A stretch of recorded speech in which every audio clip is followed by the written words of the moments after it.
और सत्ता पक्ष लगातार कह रहा बहुजन समाज पार्टी एकदम शून्य पर चली गई है। देख ले, जो बोलते थे खत्म हो गई है, वो आके देखना चाहिए उनको। कि 2027 का ये आगाज है। जब जब हुंकार भरी है तो तब सत्ता परिवर्तन हुआ है। 2027 में बहन जी जीत गई। पीडीए एक छलावा है, पीडीए कुछ नहीं है। 2027 में पूर्ण बहुमत से बस पाएगी। बहुजन समाज पार्टी की आज एक ऐतिहासिक रैली लखनऊ के काशीराम स्मारक स्थल में आयोजित की गई है, जिसमें कहीं न कहीं आज बसपा समर्थकों में दावा किया जा रहा है कि 5 लाख से ज्यादा समर्थकों की भीड़ जुटी हुई है।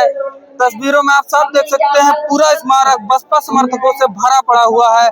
कहीं न कहीं आज मायावती अपने भतीजे आकाश आनंद को पुनः फिर से रिलॉन्च करेंगे। मायावती इस हुजूम से ये 2027 आगामी विधानसभा चुनाव को देखते हुए एक चुनावी बिगुल फूंक रही हैं। उन्होंने अपना शक्ति प्रदर्शन दिखाया है। हमारे साथ कुछ बसपा समर्थक हैं, उनसे बातचीत करेंगे। सर, कहाँ से आए हैं आप?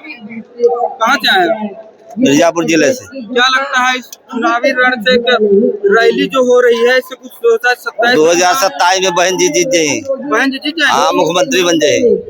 तो आगामी विधानसभा चुनाव है, आकाश आनंद की पुनः रीलॉन्चिंग हो रही है। अच्छा। क्या उन्हें मुख्यमंत्री का उम्मीदवार बनाएंगे या अरे नेतृत्व में चुनाव लड़ेंगे? आकाश आनंद की आज जाए, आकाश आनंद के बना आकाश देंगे। आनंद की रीलॉन्चिंग आज हो रही है। अच्छा, ठीक है, तो उनके हम बना देंगे, मुख्यमंत्री बनाएंगे। मिर्जापुर जिले से। क्या कुछ कहेंगे? ऐसा है कि 2027 का ये आगाज है कि आज इतना जन सैलाब जो है, क्या कहती मानवर कांसीराम स्मारक स्थल पर जो है इतना जन सैलाब आया है। ये 2027 के लिए जो है आगाज है। बहुजन समाज पार्टी की सत्ता में वापस लौटना है और सरकार बनेगी। सर, 2027 का चुनाव है और सत्ता पक्ष लगातार कह रहा बहुजन समाज पार्टी एकदम शून्य पर चली गई है। क्या कुछ कहेंगे? 2027 जो कहते तो आके जो है कांसीराम पार्क में देख ले, जो बोलते थे खत्म हो गई है, वो आके देखना चाहिए उनको।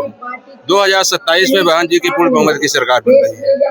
पूर्ण बहुमत की सरकार बनेगी? किसी से गठबंधन कुछ करेंगे? गठबंधन नहीं, किसी से गठबंधन नहीं। आप देख रहे हैं बसपा समर्थकों में लगातार उत्साह देखने को मिल रहा है। ये कह रहे हैं कि किसी से कुछ गठबंधन भी नहीं करेंगे। क्या कुछ कहेंगे? कहाँ से अभी? हमारे प्रतापगढ़ जिले से। बसपा समर्थकों का बहुत ज्यादा भीड़ उमड़ पड़ी है। क्या कुछ कहेंगे? ये तो जन सैलाब को देखते हुए इस बार 2027 में पूर्ण बहुमत से बस पाएगी। आकाश आनंद युवा हैं, आज उनकी फिर से रिलॉन्चिंग हुई है। आज यही तो क्या 2027 का जो आगामी विधानसभा चुनाव है, उनके नेतृत्व में बहन जी चुनाव लड़ेंगी या खुद?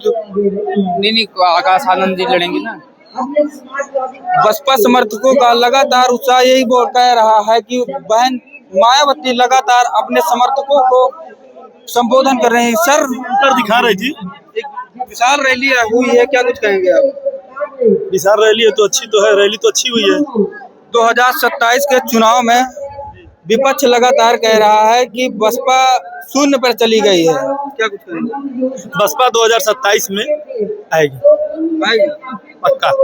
और अखिलेश यादव लगातार पीडीए की बात करते हैं, पिछला दलित अल्पसंख्यक, क्या उसका कुछ फायदा है बसपा को भी मिलेगा? संविधान के नाम पे वोट ले लिए थे, अब की बार ऐसा नहीं होगा।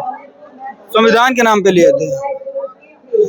आप देख सकते हैं बसपा समर्थक लगातार कह रहे हैं उनके। सर, 2027 की विधानसभा चुनाव को देखते हुए आज बहन जी एक विशाल रैली कर रही है। क्या कुछ कहेंगे? बहन जी ने जब जब हुंकार भरी है तो तब सत्ता परिवर्तन हुआ है। इस बार 2007 की तरह 2027 में बहन जी बहुमत की सरकार बनाएंगे। आज इस रैली में लग तो रहा है भीड़ 5 लाख से ज्यादा आई हुई है। क्या कुछ 2027 के विधानसभा कम से कम भीड़ 10 लाख से कम नहीं होगी। 10 लाख? 10 लाख, 10 लाख भीड़ होगी? जितना भीड़ अंदर है उससे बाहर भीड़ आ रही है, जा रही है। हाँ, बाहर भी भीड़ काफी ज्यादा देखने को मिल रही है, अंदर जगह नहीं मिल रही है। भीड़ तो काफी ज्यादा है। बहन जी लगातार संबोधन कर रही हैं। वो पीडीए अखिलेश यादव को भी हमला कर रही हैं कि उन्होंने लगातार पीडीए को शोषण किया। वही कह रही हैं पीडीए का शोषण किया है। और वो लगातार बोलते हैं कि पीडीए पिछला दलित अल्पसंख्यक उनका 2027 में नैया पार कराएंगे। तो क्या इस तरह से देखा जाए कि बसपा की भी 2027 में वापसी होगी? पीडीए एक छलावा है, पीडीए कुछ नहीं है। पीडीओ के बहकावे में संविधान का नारा दे करके पिछड़े दलित को गुमराह कर दिया गया 2024 के चुनाव में। अब पिछड़ा दलित जान चुका है कि पीडीए सिर्फ अपने हित के लिए गरीबों और दलितों की वोट लेती है, लेकिन जब उसकी हक की बात आती है तमाम दलित मारे जा रहे हैं, कहीं एक शब्द मुसलमान मारे जा रहे हैं, कहीं उसके बारे में एक आवाज नहीं उठा रही है। इस नाते हम लोग सत्ता परिवर्तन के उद्देश्य से 2027 के पूर्ण बहुमत की सरकार बनाने के लिए हम लोग यहाँ आए हैं। आकाश आनंद के ससुर जो है अशोक सिद्धार्थ, आज उनकी भी रिज्वाइनिंग हो रही है, क्या कुछ कहेंगे? हाँ, ज्वाइनिंग की पिछले बहन जी ने पहले ही घोषणा की थी ज्वाइनिंग हो गई, वो आए हैं। तो आप साफ तौर पर देख सकते हैं बसपा समर्थक लगातार उत्साह हैं और आगामी विधानसभा चुनाव को देखते हुए जो मायावती आज एक चुनावी बिगुल फूंक रही हैं, ये क्या 2027 के चुनाव में कुछ असर दिखा पाएंगी? Archit Rawat, breaking tube, Lucknow.